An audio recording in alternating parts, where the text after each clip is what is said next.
this is just showing a grandmother's flower garden quilt. This quilt here was created by my mother many years ago, back in the 1970s in fact. I'm just going to demonstrate a few little hints and tips that you might find useful. Put this up a little tiny bit there. Right, okay, so the first thing you should consider, your fabrics, of course. In this instance, I have been using sample packs I've had knocking around my studio for many years, and they're just so lovely. I decided to do something with them.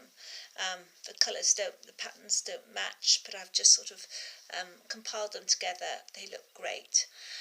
My next consideration is the border.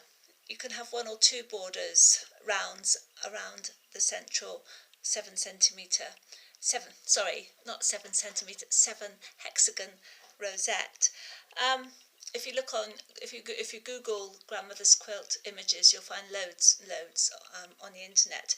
But in this instance, I'm just going to show you how to do 1 border. Always create lots of hexagons first. Saves lots of time.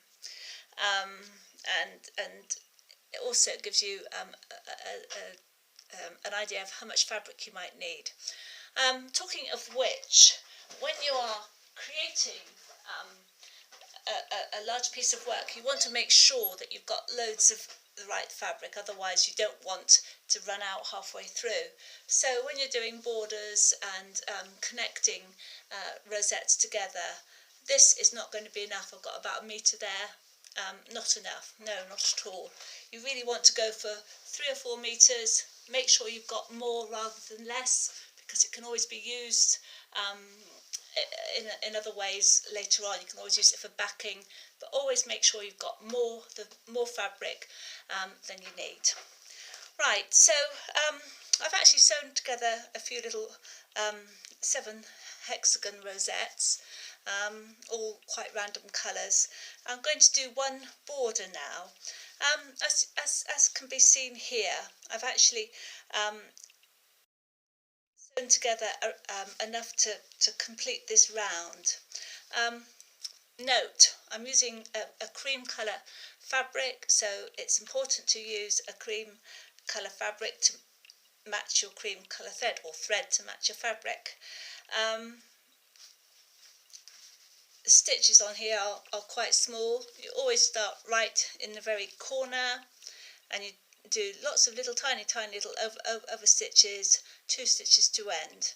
I won't demonstrate that now because I have got lots of video clips demonstrating how to sew hexagons together. When I sew these 2 together, when I sew the 7 hexagon rosette with the border, I'll be using this colour. It's a beige, it's a neutral, and when these are sewn together, you will not hardly see the stitching. Very important thing to consider. So perhaps this little video clip's not showing a lot, but I just want to demonstrate it's such a good idea to create lots and lots of hexagons on strings like I've done here before you actually assemble them together. Also, do spend time laying your rosettes out on a place where they won't be interrupted before you actually sew together.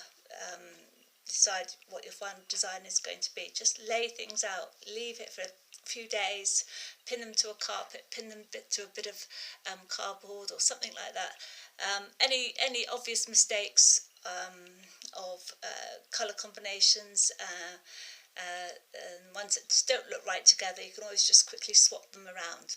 Anyway, hope this has helped. My name's Jackie Wills, and thank you for watching.